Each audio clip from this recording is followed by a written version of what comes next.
Hey y'all. Hello, hello. Calling from outer space. I like the background. Girl, Sarita, I'm learning, sis. I'm Watch learning. out. So proud of you. Look, look, look. Hold on. Let me show y'all something. Oh, it's nighttime in South Africa. Hey. Hey Tuanni. Hey, oh, look at your shit. That's nice. Why you gotta show me up, Leslie? I just got the little stock photo, stock background. Meanwhile, Tuanni got a real view behind her. How about that? Yeah, okay, well. Come to Africa, baby. Come to Africa. Yo, don't tempt me. All it's gonna take is one or two more wrong votes out of that damn Senate, and I'll be like, give me a cot. Oh gosh, I know. I'm like, do you think they'll give me asylum or something? I shouldn't even say that out loud, but yes. How about that? Oh, I'm telling you. Oh my goodness. Yay, I'm excited. it is so good to see you guys. It's oh good to see you. It's good to see you. Way too long. There's so much life has happened, and oh my gosh. Oh, we are looking forward to hearing every bit of it. Tuanni, how did your event go this weekend? It was great. It was really good. I was so nervous because it was my first time doing it online, and so it turned out really well. Like it turned out well. Friday was well. Chef Mimi did a really great job with her cooking demonstration, and Rick helped pick some wines out. And then Saturday was great with Keto Wines with Tara Gomez. I mean, it was just awesome to have like the whole Native American flavor in the whole event. Oh, nice. Yeah, and then Sunday was spectacular because we had 12 different wine brands there that were all like Black, women, Latino, and they were all engaging. They were all like, they all showed up except for one. One didn't show up, but that was okay. But all of them were engaging and people loved it. Like, people were like, oh my, they didn't want to leave the call. Now, let me tell you, it was like, That's a good sign. yeah, Absolutely. it was a good sign, but I was tired. I was like, okay, y'all gotta go. Y'all gotta go. How long did it last? Almost 3 hours. Wow. Wow. Yeah, almost 3 hours. And literally, like, I literally had to end the call because they still wanted to talk to the winemakers. The winemakers still wanted to talk. I mean, Theo was there, Phil was there. Oh, nice. People who can talk wine, like, for hours, like, Yeah. they can have a marathon, literally. Right. Oh. Oh I mean, my goodness. not complaining at all. Oh, here comes the diva. She don't show her face this time of night. Hey Tanisha. Hey, See, Tim. I showed my face. I literally rolled out of bed and I was like, okay, where's the red lipstick? Because I need help. And I was like, I'm too tired to put eyeliner on. I might poke my eye out. What time is it there, Tuanni? It's midnight. Oh Midnight. wow. Oh man. Midnight, which is better because like I teach classes. I'm supposed to teach a class tonight. But I think I'm gonna just send an email out to the people and be like, yo, let's just resume next week. Because they were like, are you sure you don't want to take a day off after your event? And I was like, no, I'll be fine. I'll be fine. And I'm exhausted. Yeah, so I teach like a deductive tasting class online that we meet every Tuesday. I do it in South Africa and then I do it in America. So it's at 6 p.m. both time zones. So that's 8 hours my time for the American folks. Wow. Man. So we just gonna jump right in. Hey y'all, welcome to Swirl Suite. Y'all know our voices. We got a special guest. Exactly. Tuanni, introduce yourself to everybody. Okay, first, hi Tanisha. Hi, how are you? Hi.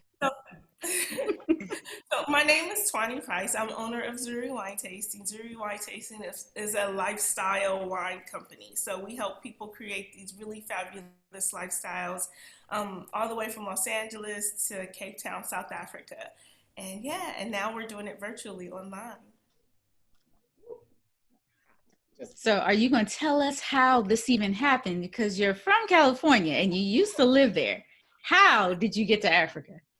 So I still live in Southern California. So usually I spend 6 months in South Africa and 6 months in LA. And because of COVID, I hate to say stuck here, but I've been sheltered in place here. And I mean, I'm not complaining about it. Right. Cape Town, I live in Cape Town, South Africa, and it's absolutely beautiful. But how I ended up here was I was like looking at pictures in Facebook the other day, you know how they go through the memories. And I think I've been like obsessed with South African wines even before I moved here, first of all.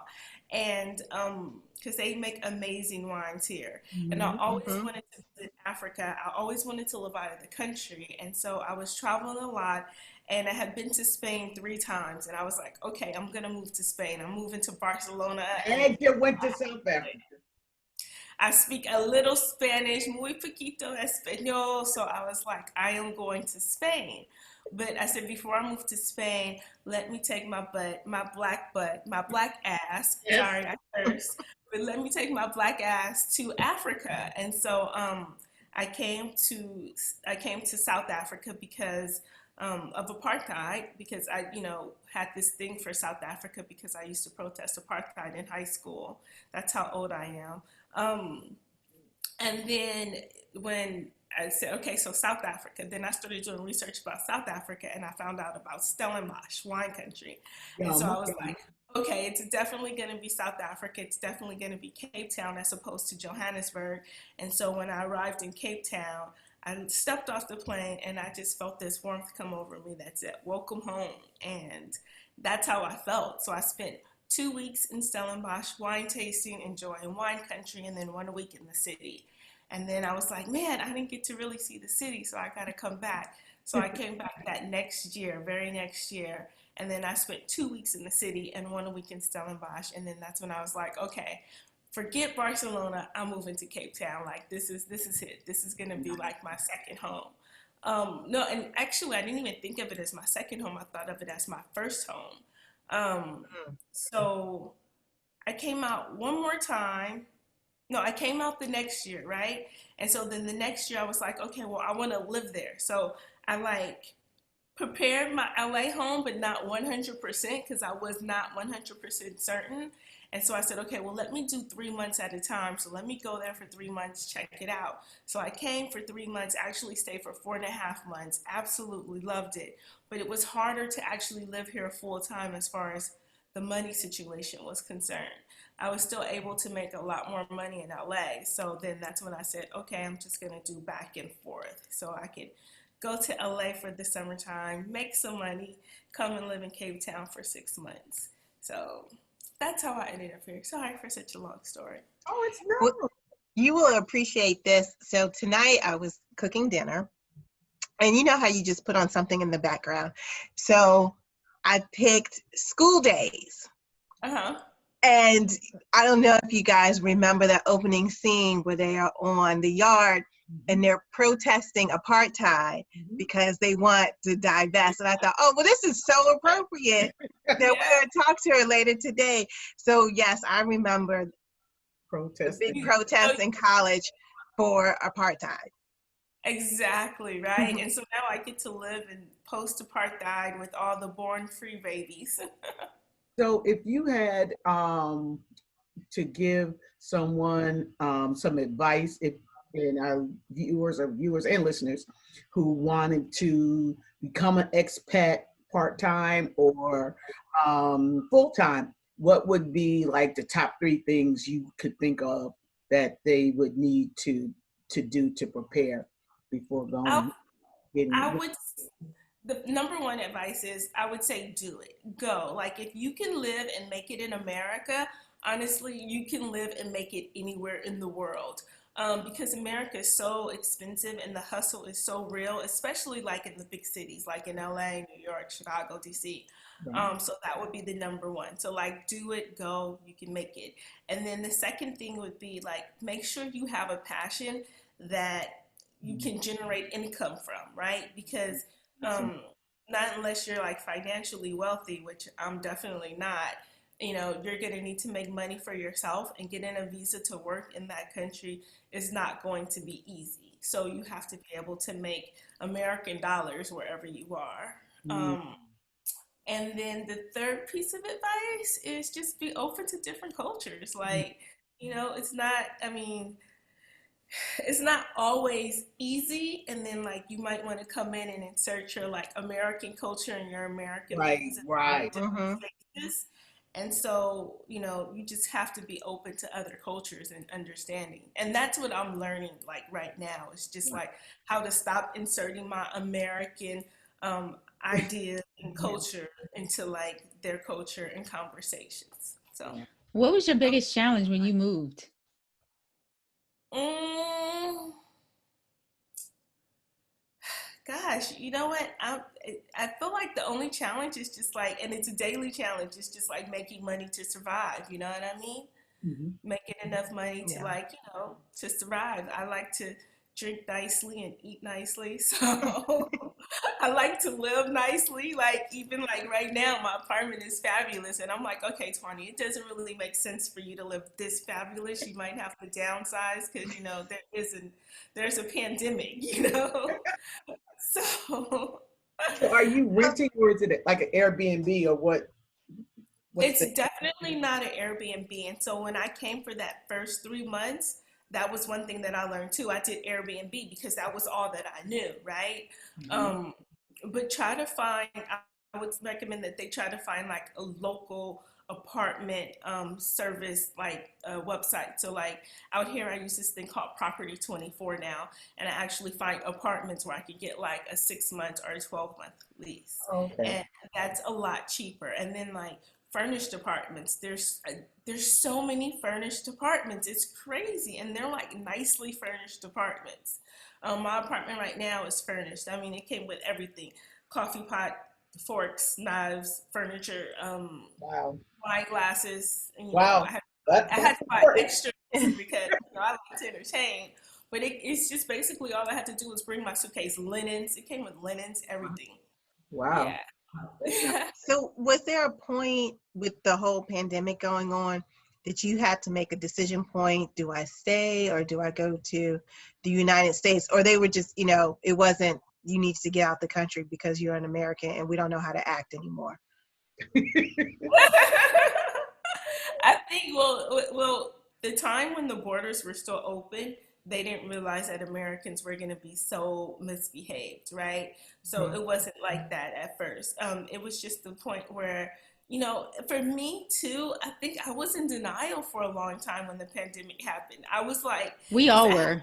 yeah, I had like a big tour coming up, like one of my biggest tours of the whole year, where people were coming from all over America to Cape Town with me for 7 days so that I could show them around. I had like 12 people booked, right?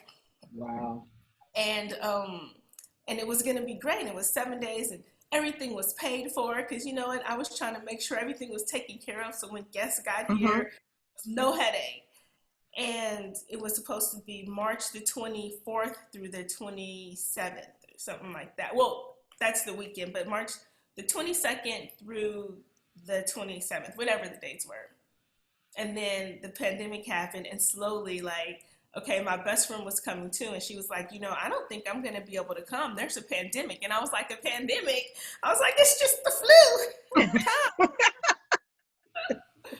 And so then she was like, no, they canceled my flight. Then another person said they canceled my flight. And, you know, it just started unraveling right before my eyes. And then they were like, okay, well, there's some flights going back to the States. You should probably go back because you don't know what's going to happen. And I was like, well, you know, I have this lease on this apartment.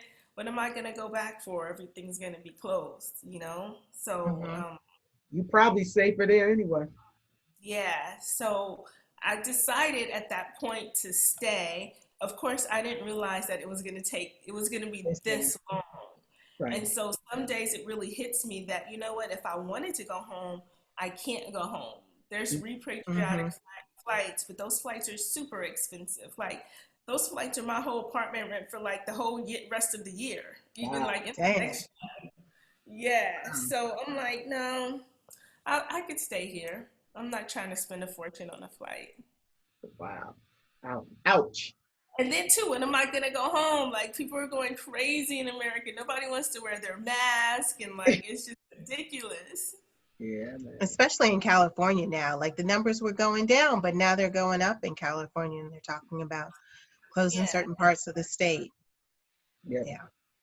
It's So, just sad. so how did your side of the world, how did Africa handle the pandemic? How did y'all shut down and what was that like? I think that I really commend the President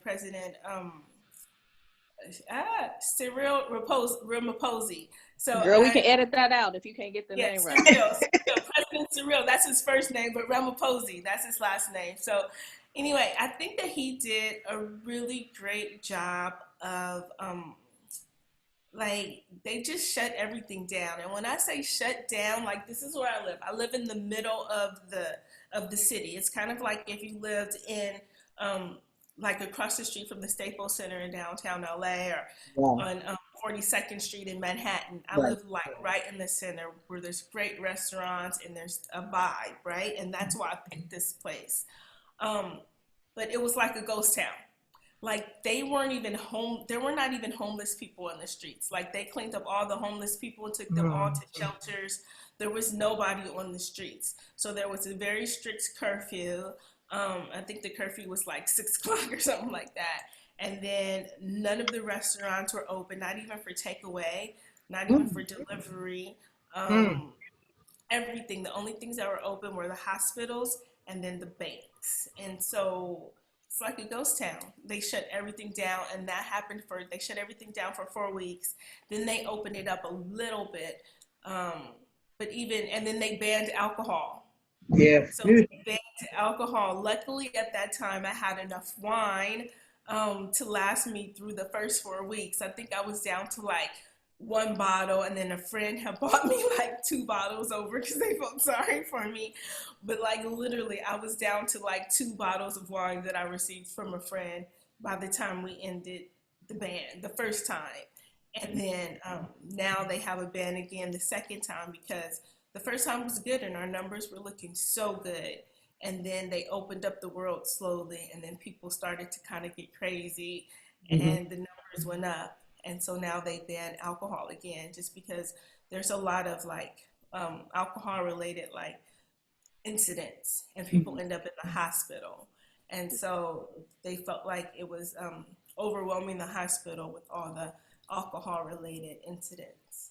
So that's why they banned alcohol. And after the ban, and then they had a curfew, so the hospital saw like 25% drop in like the flow or like the people coming in the doors. So it helps with COVID. COVID, or just because I'm wondering about these alcohol related incidents, like just drunk people falling, or people get drunk and hitting other people, assaults, that kind of thing. Because for it to be a ban on alcohol, that's like pretty serious. Yeah, well, all of the above, but mostly the domestic violence. So South Africa has a very big problem with abuse against women. Very big problem with people getting drunk and then they want to fight their spouse, or and yeah, domestic violence is a really big deal here.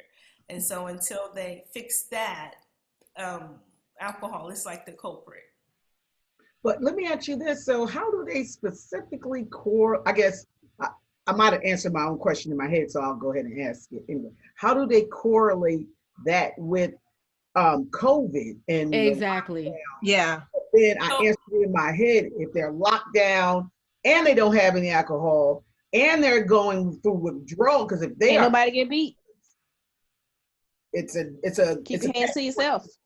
Yeah, so like, and nobody's so then too with the alcohol, so like people drink, people go out, they drive drunk, people go out, they get into a bar fight, those type of incidents happen, and then people get drunk and then they fight their spouse, and then all those people are ending up in the hospital.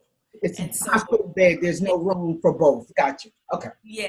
So that's what they're saying. They're saying like, if we're treating all these people for COVID, we can't treat the people who were coming in because, they had a fight or they fell because they were drunk or whatever. Got you. It's a combination of the curfew and then the alcohol ban that I feel like, and trust me, I'm for the alcohol ban, but I'm not for the alcohol ban. Like, it was all of a sudden this last time too. This last time, we were enjoying it. I had stocked up on a few bottles. Some friends from America felt bad for me, so they had like ordered me wine here in South Africa. And so I had got like, a couple bottles of wine. Thank you guys from in America.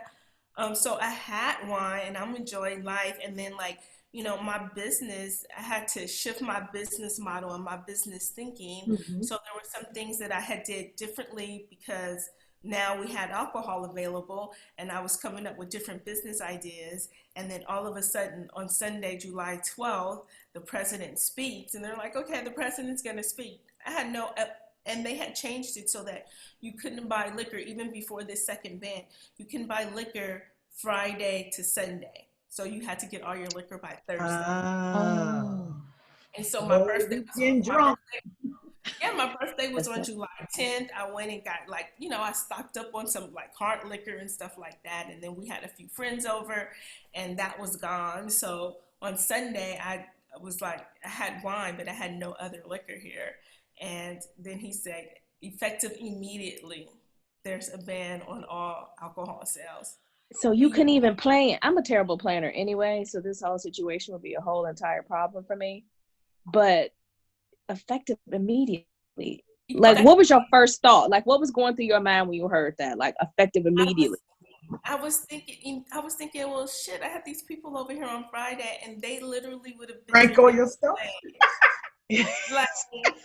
Like I literally would have been that person who you come to their house and they ration your liquor. Like, no, let's meditate, like. I would have called all them back and be like, what y'all got at the house? Everybody owed me like a cup or something. And everybody would have been like, I don't have anything because it was all of a sudden, like, shit. Wow. Yeah. Oh my So that's why the moral of this story is always have alcohol at your place. So I mean, I have anxiety right now just listening to this story. Well, So always I have anxiety. Sarita, I feel you. That's why I went out for the last 4 days. I've been stocking up beer, chips, shrimp, sparkling wine, any Lysol disinfectant products I could find, and I don't even have no damn where to put it. My house is broke. It's just ridiculous. And that's what I said. Forget the toilet paper. I'm not stocking up on toilet paper. I'm stocking up, next time something happens the bottle stores are open and there's a natural disaster, I am going to the bottle store. I'm in South Africa to get the toilet paper. I'll use the labels for toilet paper if I run out. I don't care. Yeah. I did do a raid on Costco, toilet paper and paper towels. I only live by myself. I got enough of that, I think. I think I'm good. Yeah, people should still have paper towels from the first time they bought 7,500 rolls. Like, people living alone and they got like 7 and 8 of them big things of toilet paper. I'm like, People what do you think is about to happen? Toilet paper. No, you guys should be good. That was ridiculous. Now, that was the one thing that I did not think was going to run out. I just could not. I was like, well, what the hell are they doing with all that toilet paper? And then the other piece was, did you just start cleaning your house and stuff? What were you doing before this? What was going on? They just started. They wasn't doing nothing before. They was using water and a paper towel. Like you didn't have a couple bottles of bleach at your house just to begin with? Like, really? Girl, you know that's just black people. Put bleach everywhere. You right. Clorox. Because she said bleach. Girl, that's just black people. Don't nobody else. That is so right, because when I couldn't find anything, I have a jug like this size in every bathroom. I went and put it in a spray bottle with some water. It was like spraying my railings down. I was like, yeah, you gotta keep that kind of stuff. Alcohol too. Regular rubbing alcohol. Yes. Oh, I still can't find that. The dollar store. Go to the dollar store. Target this morning, 8 a.m. Okay.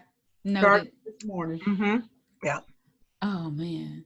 I'm sorry. So Tuanni, so I have a question. Like, so you had to shift your business once the band started, the last band. So it's another band. So how did you shift again? Like, did you go back to touring and then shift again? No, I never went back to touring, right? Okay. Because the one, like, before the second band, slowly but surely the wine farms were just starting to open, right? Oh, And okay.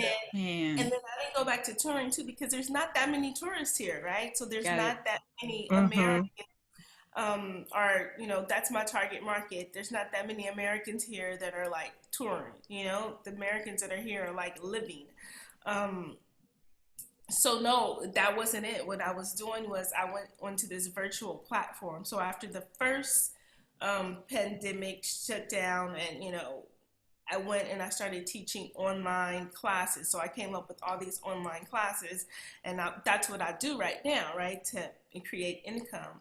And then um, after the first ban was lifted, I also volunteered for this group called Black. And so I started this tasting group so we could practice for our WSET level 3, and just so we could practice our deductive tasting. But now with the liquor ban, it's kind of hard because like I'm opening up a bottle of wine on Tuesdays and I'm like, shit, like Yeah. I'm trying to ration my liquor. Yeah.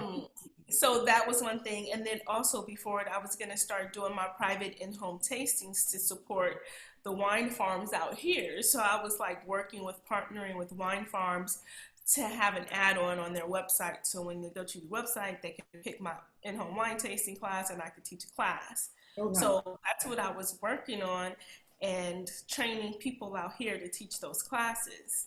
So, but then there's a ban on alcohol. Nobody has it in their house like that. So, How has it affected the wine farms? Or can they still? I know they can't sell, obviously, but are they still producing and then just stocking up for later? so when this first happened, a lot of them were just finishing harvest. Like literally, they Okay. were just finishing harvest. Some wine farms, a few of them, when we first started, they had some grapes that they had to bring in and process. So they were able to finish that. They had got like special permission to have like only a certain amount of people in their cellars and to finish that process. A lot of them, thank goodness, had already stopped harvest and they were in the process of like putting stuff in barrels and doing things like that. Mm-hmm. So it was kind of difficult to from what I've heard, it was difficult to try to manage that process and make sure they get everything, all the wine finished, because they have brought it in. They were waiting for it to create the alcohol or, ferment. And so that was a challenge, but they managed to do that, right? And then the first ban, the government had just drew a very broad, broad stroke and said you can't even export wine. So they weren't able to transport wine or export wine. And so with this second ban, they did not ban exports. So the good thing is they're able to export wines. And so like if you see South African wines in the supermarket in your wine shop, please buy South African wines, help their South African wine economy because they need it. Yay, Graham Beck, MCC. So, I mean, if you see them though, try to buy them as much as you can because that's one way that you can support the South African wine industry, which employs so many people. So that's why I said that the ban is bittersweet for me because, I'm happy that there's not that many domestic violence cases and the hospitals aren't clogged up. But then I'm also sad because there's so many people like myself who are, that are hurting, you know what I mean? Like, at least I still have my American market and I can make money like that. But there's some people who depend 100% on their income from working on a wine farm, working in the tasting room, working in a restaurant that serves liquor, and they don't have jobs. So that part of it is really sad. Wow. So I don't know how South Africa is right now. Are restaurants allowed to have like outdoor seating now? Just can't serve alcohol, or are they closed down altogether? So with this new level, because it's been 5 levels, right? So 5 was the most restrictive. Then we moved to 4, and now I think we're in 3. So now supposedly we're in 3, And in 3, they had opened up the restaurants. The restaurants at one point were open to serve liquor. So then when we moved to 3, all the restaurants were okay, let's get back in the groove of things. Let's bring our staff back. Let's open up our doors. Let's get prepared, right? So as they were doing that, because it takes a lot after you've been closed for 6 weeks, right? So as they were doing that, some restaurants were opening up slowly but surely. And then they have the alcohol ban and they have the curfew. So now that just sets them back, right? Because, you know, a lot of restaurants make their money based on the alcohol sales. They don't necessarily make money based on the food.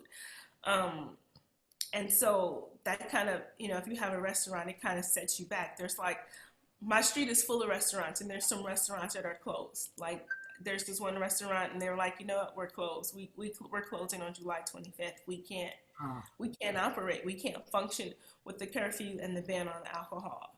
So they do, to answer your question, they do allow indoor seating if it's spread out, and then they do have patio seating at the restaurants. But you just can't get your alcohol, supposedly. But you know, you can just always ask for the specialty tea. Gotcha. Yeah. I went out to lunch the other day. I'm not gonna even say where I went to lunch, but you can get some specialty tea. Gotcha. Yes, which I'm all for it. Like, you know, there has to be a way. Like, exactly. Oh my goodness. It's like prohibition all over again. Exactly. Right, Leslie. Right. Yeah. And so there's people that are selling, like, I got a text message on WhatsApp with the wine menu of like all these wines that I could choose from. And some of them were like really nice wine brands. And I was like, okay, I'll take this. Like, yeah, I don't even need any extra wine. I have enough wine. But I was like, dang, that's some good stuff on that menu. People are selling it like on the black market. Like, oh, I can imagine. You can get liquor still. So people are still selling it. And cigarettes, they banned cigarettes. So cigarettes, they have not lifted. What? I forgot about that. I They don't just can't have no fun over there. They just lifted the fun. They lifted all the fun. They So banned with burning each other? What the hell? How is this? They felt like since COVID is like a respiratory, you know. That makes perfect sense. No, it doesn't. Don't agree Yes, with it that. does. First of all, they need to ban that shit here. I'm just saying. Well, you know, it's not going to happen here.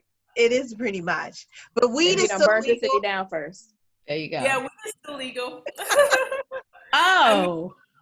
I mean, weed is still legal, but weed has only been legal all the time for home consumption and growing. So you can only grow weed in your house, and you can only consume it in your house. Oh. Yeah.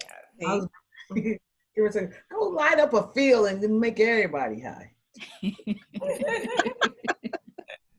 Yeah, so that's the only thing about lockdown in South Africa is just like it has been very strict, but then too I feel like it's people have been taking it a lot more seriously, you know, and the people that are getting sick, unfortunately, are the people like I think most of the people in like the townships and like because they live close together and they don't have proper like housing, proper like sanitation and exactly you know, things like that, unfortunately. But yeah, so wow. So is the spread in pockets of the country? Like, are there some areas that are more susceptible? Yeah, so like where I live in the Western Cape, that's like in the southern part of South Africa, and that's like wine country for the most part. But Western Cape had the highest numbers, and now they're saying that Durban has the highest numbers, which is kind of like a beach. Well, Durban is like, it's kind of like Miami, what Miami is to state. Doesn't Durban have a lot of shanty towns too? There's shanty towns in all the major cities, and like informal settlements. Yes, it's a what is it called? A result it's a result of apartheid. Okay, yes. Right. They all have their townships. I think I saw more of them when I was in.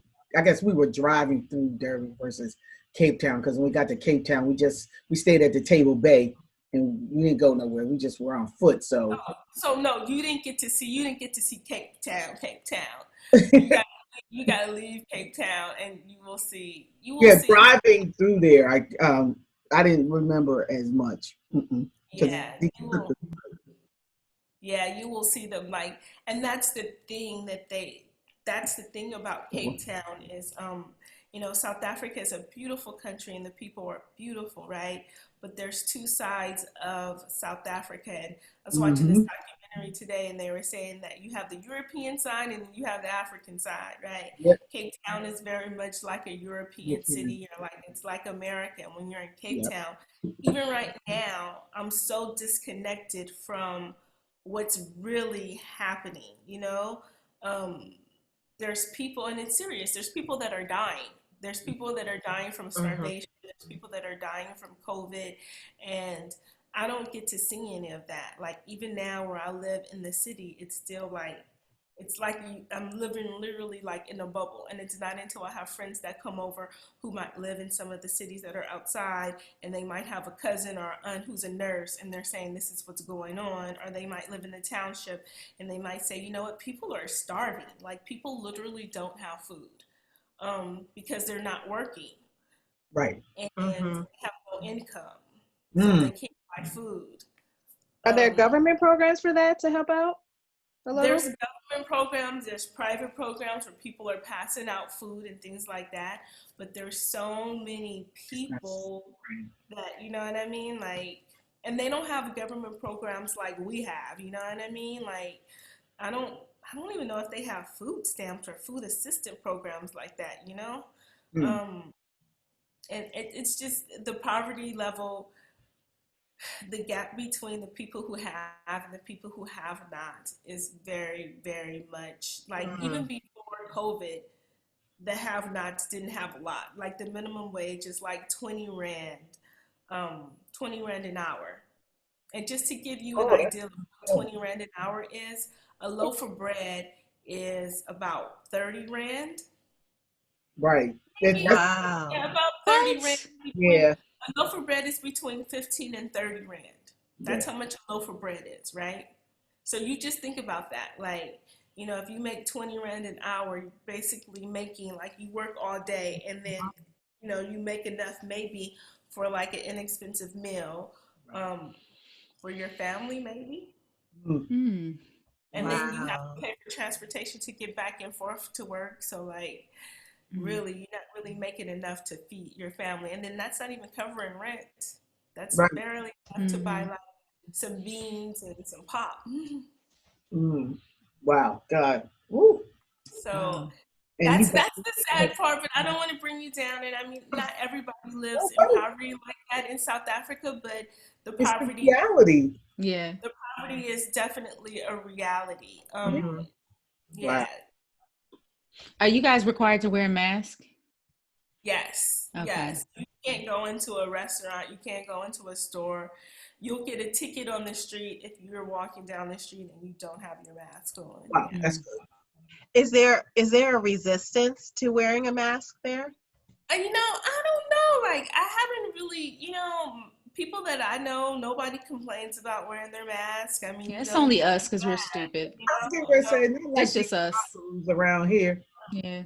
Licking doors because they can't get in. I mean, just stupid stuff. Yeah, I was on a call today and they were saying, like, you know what?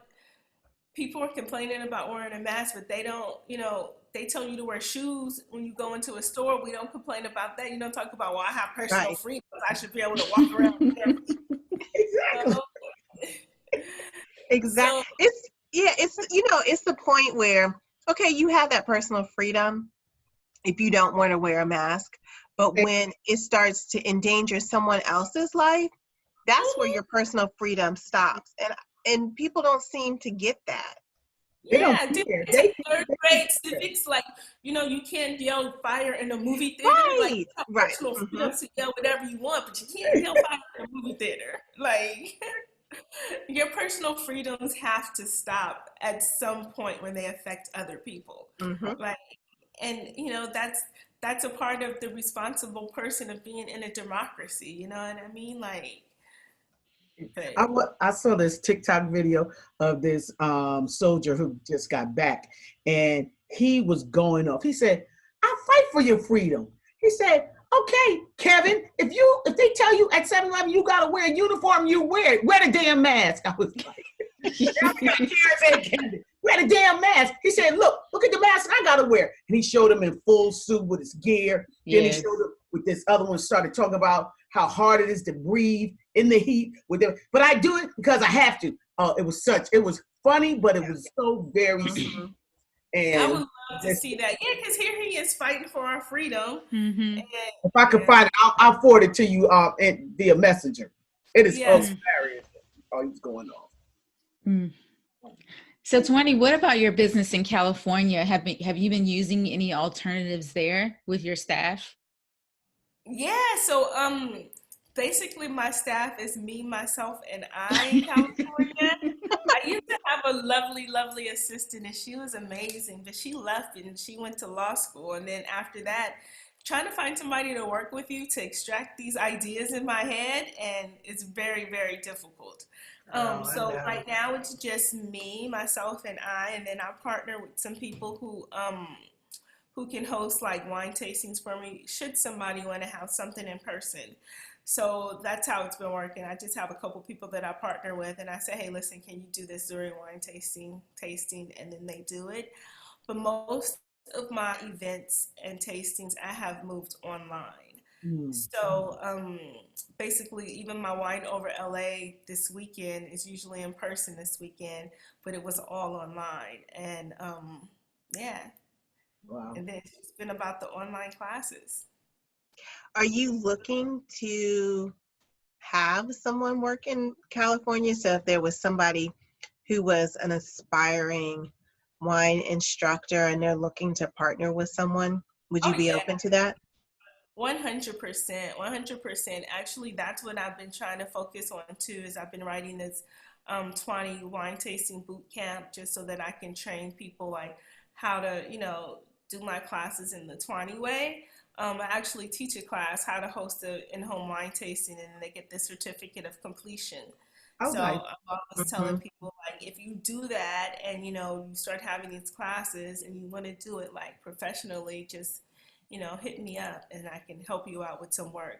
But honestly, there's not that much in-person work these days, because of COVID. Nobody's really getting together having these, wine tastings. And then there's so much, like now I'm starting to charge what's my COVID surcharge fee, because, there's extra costs. Before I used to bring wine glasses for all the guests that I would clean and sanitize at my house. But now with COVID, it's like if I bring a pack of wine glasses to your house that's clean and sanitized, you could just keep them. Like, I don't need to take them home with me, no, just keep them. Put that in the cost, and so. Yeah, so I have to add that to the cost, or I'm like, okay, now can you provide your own wine glasses? But then too, like even the snacks, the wine bites, I would put them all on one tray, and then you just pass that around. And do that now. It's like you have to have like individual, snack packs for everybody. Right. So the cost of doing business with COVID, not that I'm complaining because it's necessary, but there's an additional cost. Right. The vineyards in Maryland, they are using plastic containers. And so they're serving their flights in plastic containers and then giving you a glass where you can pour your own wine into the glass. But they're not doing, well, let me not say everybody, but many of them are not providing glasses for that same reason, because they don't want their staff to handle them, and they're not pouring directly in the glasses because of cross-contamination. Right. Wow. Yeah, that makes sense though. Mm-hmm. Like, yeah. So it's like you forget about the little things that you have to do to be like COVID compliant, things that we used to do that we would take for granted. You know what I mean? You have this one wine bottle and you're taking it from table to table and you're pouring it. But when you think about it, everybody's breathing on that one wine bottle, right? So like things like that you just forget about. And I feel like that's the one thing that COVID has really just taught me, not to take things for granted, not to take anything for granted. You know what I mean? Like, if you want to call and make up with that person, that spouse, that friend, that family member, shit, you better call and do it, because you just don't know like Hello. what tomorrow's gonna bring. Preach. Yeah. You better preach on that one. I know too many people who have gone away from back home because of COVID. Yeah. And young people too. Like, I know. I think before it was like older people, sickly people were getting Mhm. COVID and they were dying, and now you're seeing younger and younger and younger people get this COVID, and wow. And succumb to it. It's just unbelievable. So that's interesting. So I have a question. Oh, go ahead, Glennis. I was just saying, so the moral to your story and any other entrepreneur would be able to do a business model shift in times of distress, in times of need. Be able to pivot, Yeah. I mean, like, I think that somebody was telling me the thing about Black people is that we're used to struggling, right? So, like, You're this whole resilient. COVID pandemic thing is really not that big of a deal. And I kind of feel like that, right? Because it's not like I was born into this industry with uncles, cousins, brothers, sisters who could help me, who could advise me, who could, give me seed money. So I've always had to be like, okay, how can I survive? What can I do? So COVID, the isolation part and the uncertainty made it a little bit more difficult to pivot. Like when COVID first started, and even now when I see people like working out at the gym, posing like super happy, like I'm like, damn, like, like What gym you at? they know that I don't know. Like I'm telling you, for me, it's been a struggle to maintain a certain level of happiness. And I guess because before COVID, I was that person getting up every morning like, yay, life is so great. And so after COVID, it was hard for me to get up and have that same mentality. Like, I don't know if you guys could see this, but like that right there, I probably need to take it down and change it. But that was like my emergency, like, live vision board where I was like, okay, Tuanni, you got to get it together. Like, there's no time for you to be like sad and depressed and just being like, I don't know what to do. Life is, terrible. I had like a couple days like that, and then I was like, no, what's the plan for coming out of it? So I kind of just wrote this plan of like what needed to happen right now, what needed to happen in the next few weeks, and then what I had control over, like what could I do? So that's what I did, and then every day I was like looking at that board, marking things off the list, and that's when I was like, okay, online classes, just go. Like literally like maybe 2 weeks after COVID like lockdown started, that's when I published my online classes. And luckily I had already had that in the back of my head because it was something I wanted to do. So I already had the notes and I had the outline. So then I just went, Canva has been my friend.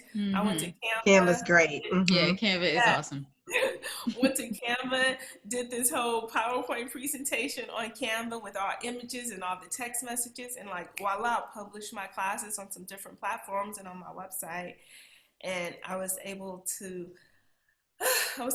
pivot, and I was able to breathe and able to say, okay, and that's pretty much what I've been trying to, like, the message that I've been trying to give, like, Black South Africans, right? Because I feel like Black South Africans are in this constant state of oppression and depression where they've been oppressed for so long that they don't know how to pivot, you know what I mean? And so like I'm always preaching to them, and I try to preach but not too much because I don't want to just impose my American culture. Right. But I had this Facebook argument with this girl the other day, and then my message to her, because she was talking about how Black South Africans don't have jobs, and a man, a white man, they don't hire Black South Africans, right? And I was like, well, maybe Black South Africans should start looking at having their own businesses, right? And so she was just like, not everybody wants to have their own business. Some people just want to work. And I was like, you know what? In this day and age, you have to know how to fish. Whether you want to know how to Yes. fish or Mm-hmm. not, you have to know how to fish. Because once you Yeah. know how to fish, you could always feed yourself. Right. We can eat. Yeah. Exactly. And Exactly. I hate I'm fishing. I hate being an entrepreneur. Like, it's not fun. It's not like on the top of my list. Like, oh yeah, I liked working in corporate America where every single 2 weeks I would have money in my bank account on time, every time, and I knew exactly how much it was. Like, I love that. But you know what? I had to learn how to fish. And I'm happy because now it's like, I'll never really starve. Like, I might have to live differently, but like I'll never really starve. Right. Well, I like that you said that, you were down, because I think because Black people are survivors, we talk ourselves out of it being okay to be down. You know Mm-hmm. what I mean? Like, we don't absorb the situation and say, okay, this is a bad situation and I'm going to just sit in it for a second. I'll figure out something to do. And so there is that stigma there. So I like the fact that you said, yeah, I was down. Like, what I'm gonna do now? And then you worked yourself out of it, but it was acceptable to embrace those feelings that you had at that time. Yeah. Yes. And I think that that's important too, because sometimes when you do feel down, you might feel like you're the only person, or you might feel Hmm. guilty about that. But it's okay. It's okay to say, you know what, this is where I am right now. Like, I'm just gonna embrace it and work through it. Yeah, Yeah. and that's what I did. And don't let it become a spiral, a downward Mhm. spiral. A Because down. I think we all like, I think I was like that for the first 2 weeks of this because I was just, Hmm. I ain't getting out of bed, I ain't washing, I ain't doing nothing. I'm just gonna lay my ass right here. What we do? And like you said, because you had that routine of whatever it was, up, out, dun, dun, dun, dun, your routine, and then your routine just came to a grinding halt, and it was like, what am I gonna Yeah, do? So yeah. Yeah. I think we all go through that. But I have a question for Tuanni and Leslie, and Tanisha. Like, how do y'all keep things fresh with being 100% online right now? Like, how do you get new ideas and keep things exciting for people? Tuanni, you can go first.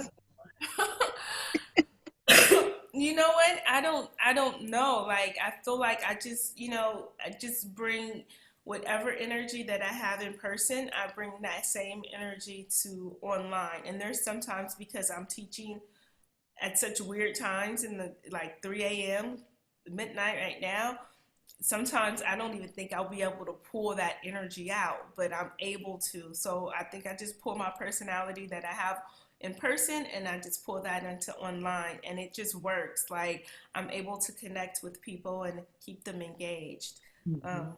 Yeah. I think I have to be honest with you. In the beginning, when somebody asked me to do an online wine class, I was like, nobody gonna pay for an online wine class. They just, they doing Zoom calls now, sitting around drinking. And what I learned was the knowledge that I have, not everybody has. And so people are still thirsty for that information and they still want some type of structure Mhm. with it.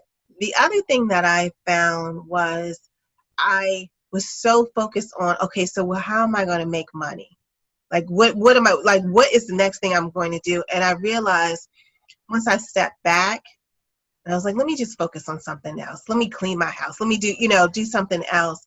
Then different ideas started coming to mind. And so now it's just like, okay, I'll just keep a pad and write that down and be like, oh, maybe that was a good idea. Maybe it wasn't a good idea. But when I stopped just being so pressed about like, how am I going to keep this going, then things started coming to me that way. Yeah. Tanisha, any thoughts? Nope. All righty. Sleeping tea.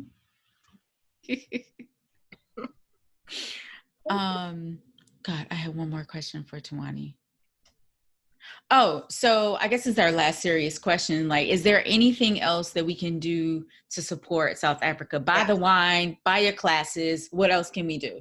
That's what I I mean, I think those are the two things that you could do: post about South African wine, talk about South African wine, and buy South African wine.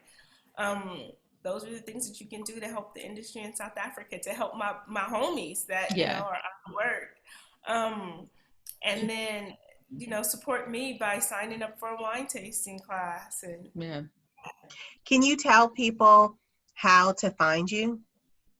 yes, you can find me. Okay. Go ahead. I got a question. But go. Oh, you can find me on ZuriWine.com. You can find me on Google. If you just Google Tuanni Price, if you Google Zuri Wine Tasting, if you Google Wine Tasting Los Angeles, I think I'm number 3. Yeah, I might have been knocked down because there's been so much Black Lives Matter wine thing, which is great. Yes. I used to be on the top of the list all by myself. So now, I mean, I feel like there's such a great movement around Black wine lives matter. And I'm super excited about that. And I'm super excited that so many people in the industry are getting exposure. But yeah, if you just type in Tuanni Price on Google, you'll be directed to all my many pages and classes and all kind of stuff. Or Zuri Wine Tasting. So that leads right into the kind of my question. Can you tell us and the listeners about any Black wine makers or Black wineries, South African wineries that export to the U.S. that we can find over here? Right. Mm-hmm. So there's some that are still working on their exporting, right? So like, for example, I know for a fact that Carmen Stevens, she makes wines. I think she makes some wines too for like Naked Wines. But Carmen Stevens is a Black winemaker and she exports to the United States. So just type in Carmen Stevens wines, or I think it might be she might have a label under Naked Wines as well. Seven Sisters, they export to the United States.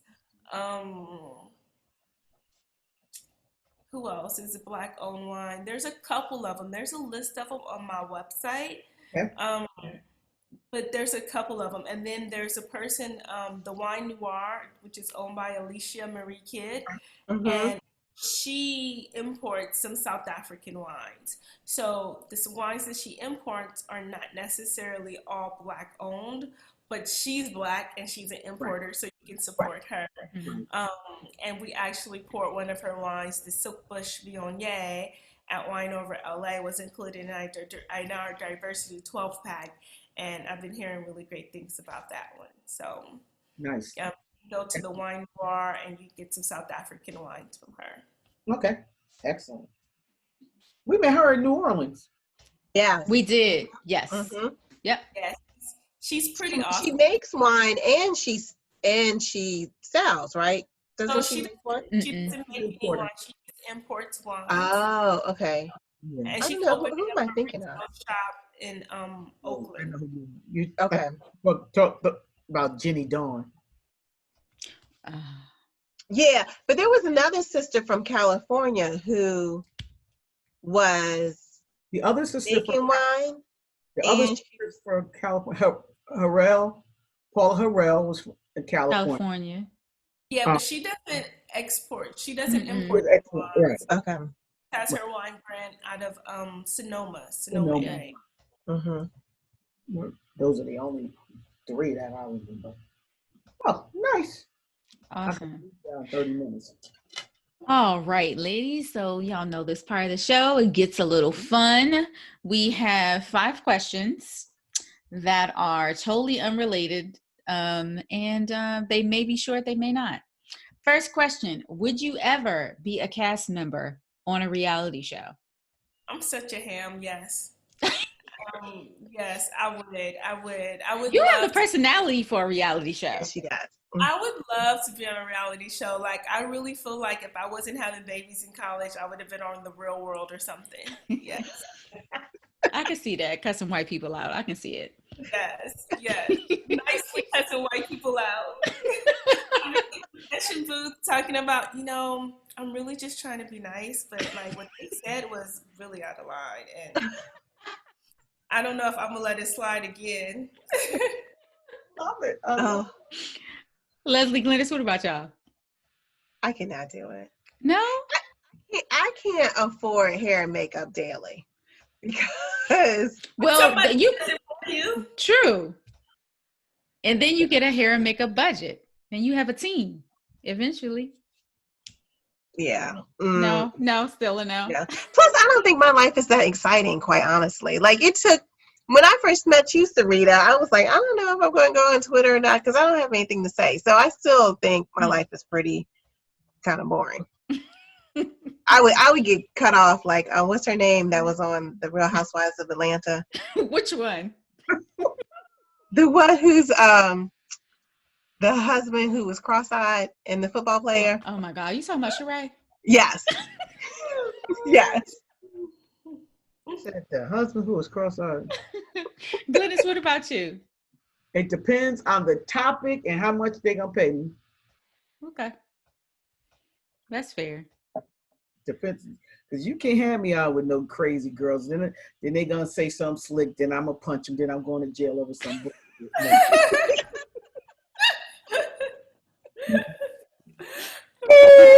Oh, the Glennis would be like, we're shutting this down. Shutting it down. I feel like you know me, Leslie. Shutting it down. And I'd be the one who's been like, you know what? Let's just calm down. You know what? It's like, And I'm out. Nope. let's just have a drink. Let's just have a drink. That's why my relators, it just depends on. They get too ratchet. I'm like, why you let her talk to you like that? I be talking to the TV now, man. Okay, next question. What about you, Sarita? I would, but again, my answer is the same as Leslie. I think I would be the most boring reality show star ever. I ain't got that much to say. I don't know. I'm not a woman of words, so maybe my faces would be funny, but I wouldn't be. I would never have a peach. I would never be, one of the major. You'd be stars. like the friend. I'd be the friend. Yeah, I'd be the friend. Just cook. Yeah. You could cook. Yeah. Just cook. And we could figure something out. Right. I'll be on your reality TV show with you cooking because you're going to need a taster. Right. But I'm going to need a Peloton over there in the corner because I got to get rid of this COVID-19 and eat your food too. Of that. Okay, next question. What wine have you been drinking the most in the past few months? None. I think the most that I've been drinking though is I have a friend. Her name is Janine, and she makes this wine called J9. Mm-hmm. And so I was really trying to support her, and since she was so accessible, I bought some cases of wine, and then for my birthday she bought me a case of wine. What kind of wine she make? She makes right now she has a Merlot and a Chenin Blanc that she makes. Nice. So she local? Where is she based out of? Yeah, she's based out of South Africa. Okay. Oh, yeah. South African Chenin Blanc. Yeah. So I've been drinking her Merlot and then her Chenin Blanc, and but then I do have like other wines, so I haven't been sticking to just one wine, which is, I'm proud of myself for that, because usually when you used to come to my house, it would all be Syrah, like a Syrah from here, a Syrah from there. So I've been drinking a lot of different kinds of wines, not just one. But like since I'm in South Africa, a lot of Syrah, a lot of Pinotage, Chenin Blanc. Yum! Pinotage is my favorite. Oh my God. Oh my gosh. Oh my gosh. Oh my gosh. You don't hear people say that too often, but yes, I do like Pinotage. Oh yes. Love, love, love. Okay. But it's been too hot to drink it over here. Yeah. What about you, Glennis? So I've been drinking a lot of sparkling wine. So mainly a lot of Cremant and Cava. And that's why after we talked to you, Tuanni, and we confirmed that you were going to be on here, I was like, oh, I know what sparkling I'm going to get. Well, I'm going to see what they have for South Africa. And it was very little, and it was all Grambeck. And I wanted the Grambeck Rosé, but they didn't have any. They have, matter of fact, Total Wine has stopped carrying it. Really? Yeah. So we got to talk to them about that. Talk to them. Tell them they need to restock. Exactly. That's what I'm saying. And then you know the pure Loire rosé. That's been my go-to rosé. So the two of those. Because it's so hot, I can't. It's very hot. Yeah. It's 104 degrees out. I was like, damn, who pissed off? Who hit the devil's wife? What's the hell going on? COVID summer.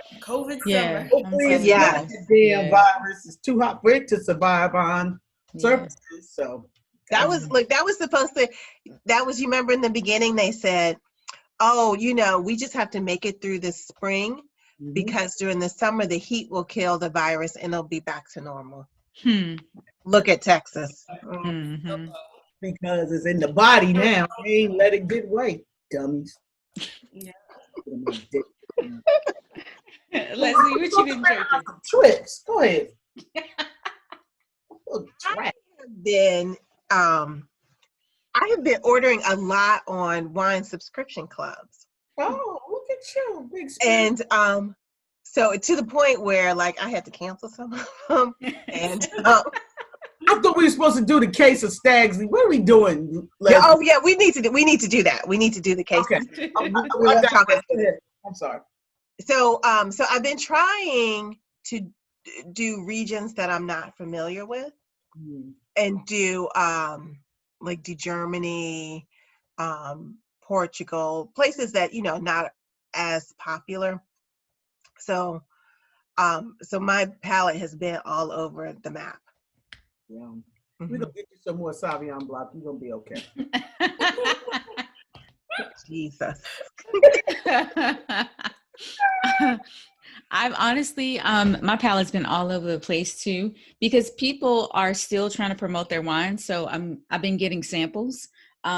Like recently I got this box of samples. You see the little bottles? Oh, that's cute. That's very cute. Yeah, I got 8. I got 8 of them, and they're all from California.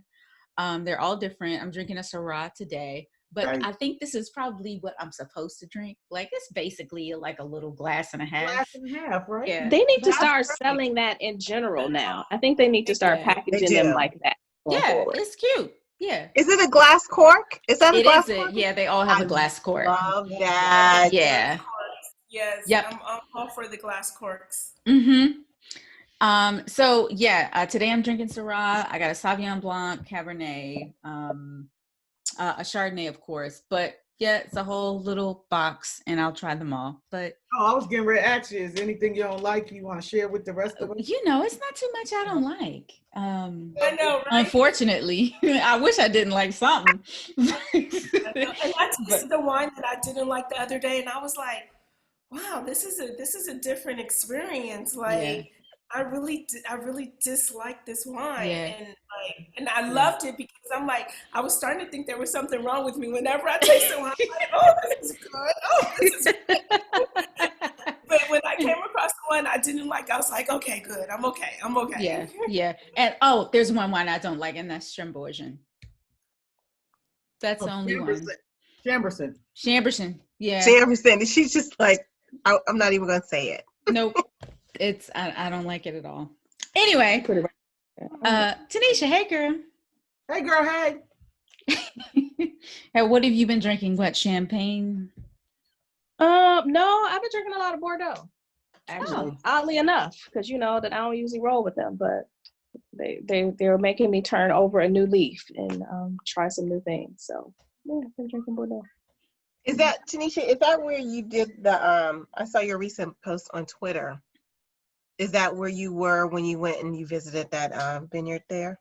Yeah, I was there last week.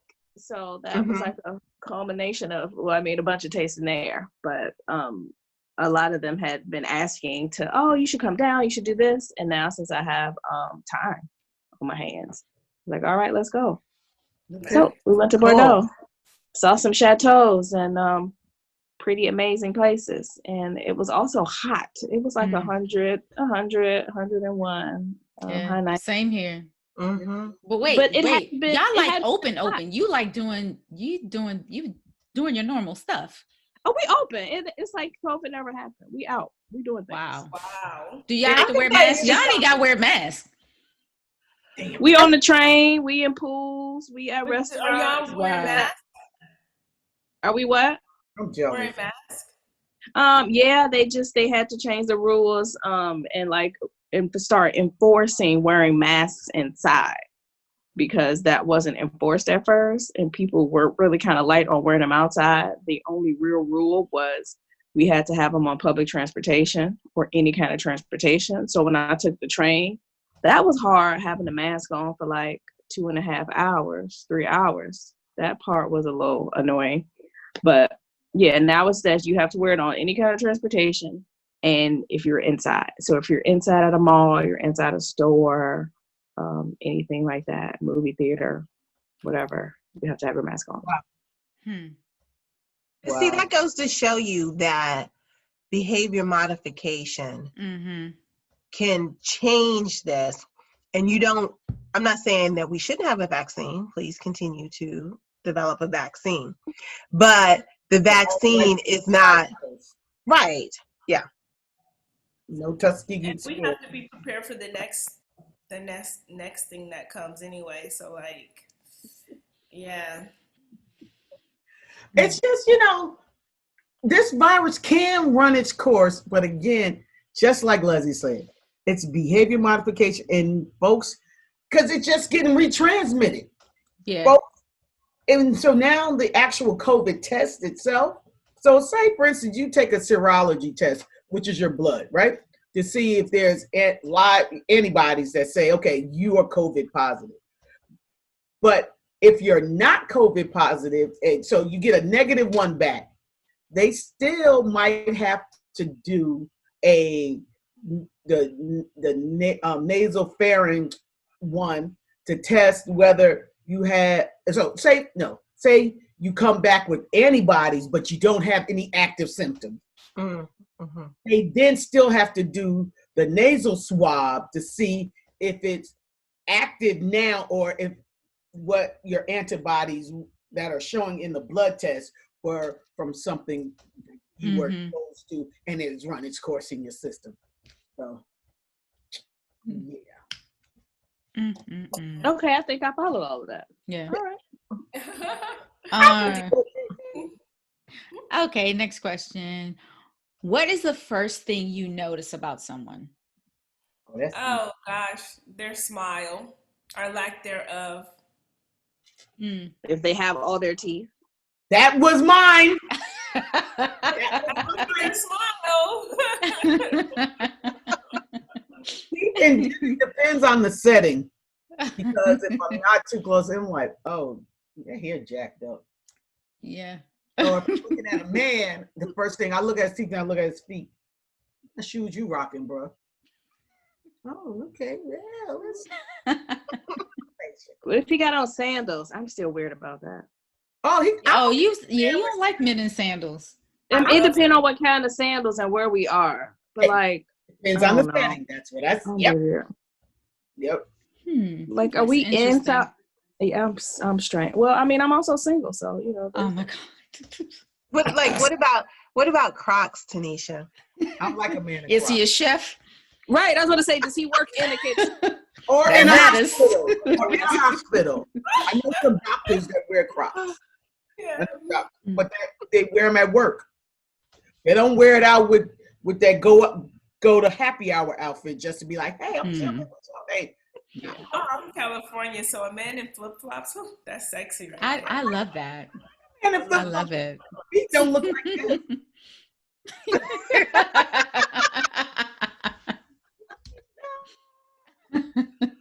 Oh, that's funny. Nope, not my thing. For me, it is hairline.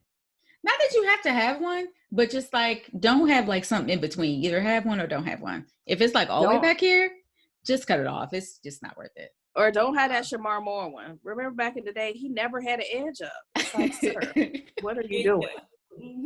That thing used to be all raggedy. It's like, sir, do you not have friends? Did you not grow up with Black people? Like, will you just get that together? And then Alan has taught me how to recognize men with, like, I don't want to say weaves, but it is a weave. Yep. You know? Yeah. Or like the spray on. Yeah. Beijing. Beijing. Exactly. Yeah. Yeah. Call it Black Sharpie. I was like, you don't color it in your damn hairline. Just wait till it rains. You'll know what's what. I was like, you better not start sweating. Oh, Jesus.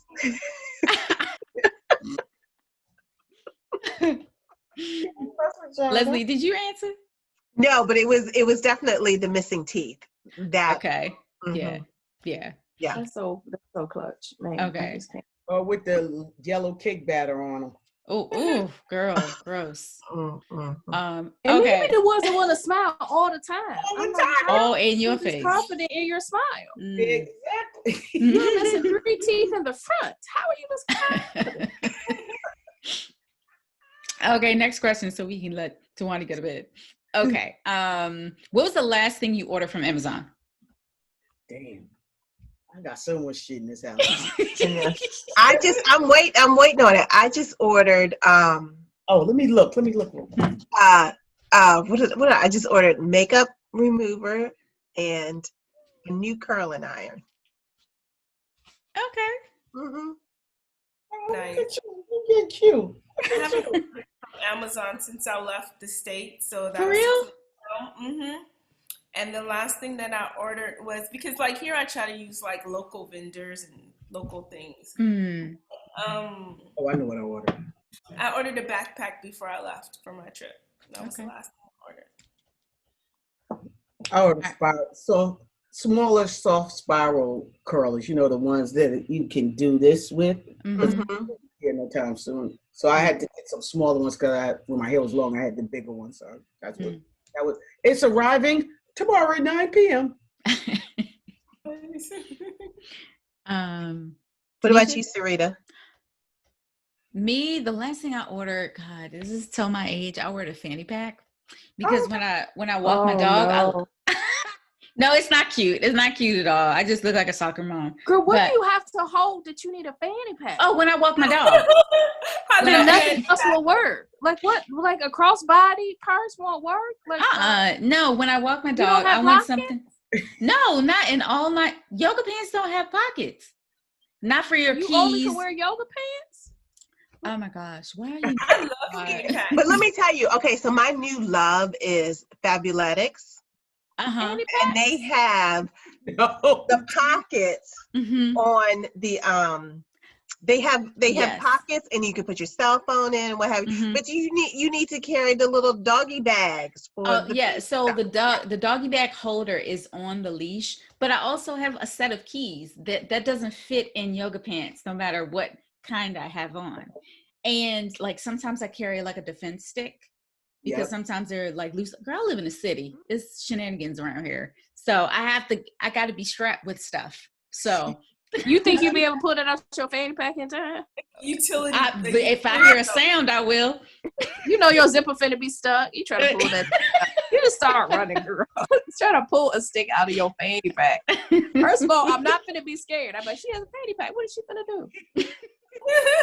You'd be surprised. My fanny pack is rather large. You'd be surprised. Just carry a purse. No, that's when you walk. No, girl. No.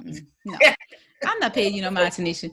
What's the next question? I mean, clearly, because you ordered a fanny pack on Amazon. Oh my goodness. You ain't even answer the question, did you? Nope. Because I haven't ordered anything in a while, because like I could go places now. But I think phone charger was the last thing. Charger cords, because they were the only people delivering for real during when we were like in the height of the pandemic, and they were still delivering stuff like next day or in 2 days. And phone charger. Yeah. That is funny. Y'all. All right. Last question. How have you been spending your weekends? Drinking wine. How about that? Hanging out by the river. Down by the riverside. I've been in the house for the most part, except for this last weekend. I did go to lunch with my boo, so we went to lunch, and that was nice. You got South African boo? Oh, y'all clearly don't follow her for socials because she's. Well, I didn't notice that. I do. He's popped into some photos. Well. But she popped that in at the end of the show. That's fine. They got another 30 minutes. I mean, I'm gonna go back to sleep, but they got another 30 minutes. No, but yeah, so dark. What?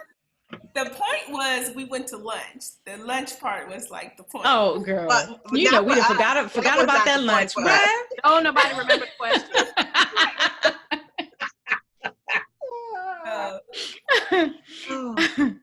I won't hang on it. What about y'all, Leslie and Glennis? It wasn't with a boo. Yeah.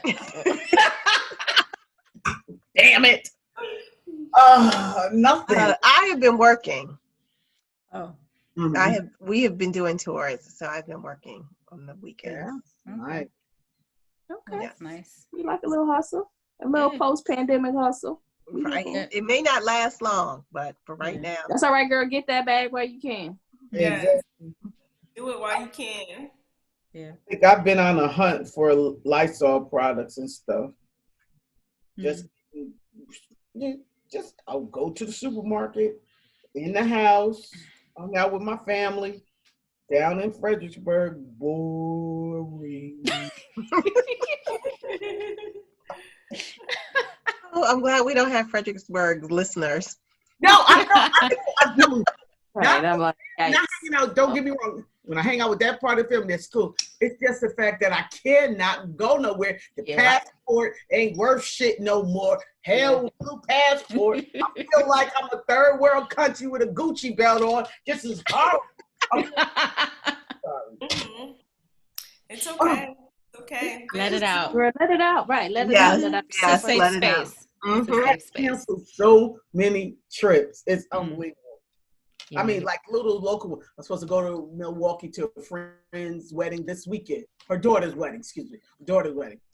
I ain't going. So that's my life. Yeah. Sarita, I have my my shout out for my minority business. Oh, your Black business shout out. Yes, I My totally Black forgot. business. Yes. So I was running out of, which I really don't have much. I don't go anyplace, but I was running out of makeup, Mm-hmm. and so I said, you know what, I'm gonna support a Black brand. So I started buying Minted. Oh, I love Minted. I love it. I have not bought anything that I don't like. Yeah. I mean, everything is wonderful. I love the lip gloss. I love the eyeshadow. I love what else? The foundation, everything. I'm just waiting for them to come up with the mascara, but I love Minted, and I will not be buying from any place else. Yeah. Minted is good. Good makeup. Nice. Me, I just been in my yard. I'll grill. I try to grill on weekends to like give myself something to do. So I try to grill on Saturday or Sunday, and I just sit outside like a little old lady, put my chair on my little stoop. And scream at people when they drive too fast. Yes, exactly. With my little bottle of wine and my dog, like a, like an old woman. That's it. Nothing exciting.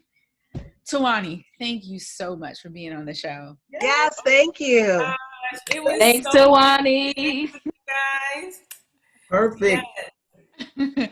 Last time, tell everybody where they can find you on social media. So you can find me on Instagram, Facebook, Google. Just type in Zuri Wine Tasting, or you can type in Tuanni Price. Zuri Wine Tasting, ZuriWine, or Tuanni Price on any social media platform, including Google, and my website, zuriwine.com. Wonderful. Thank you so much. Yes, you're welcome. It was so awesome to catch up with you guys. Thanks for listening to all my South African drama. Oh, it was so interesting. It was crazy. Yes. Yeah. Oh. You guys have a good one. I'm going to go to sleep now. I got a Good. 7:30 call, so. Okay. Get some rest. Yes, please. Yes. Bye-bye. All right. Good night, y'all. Good night. Everybody.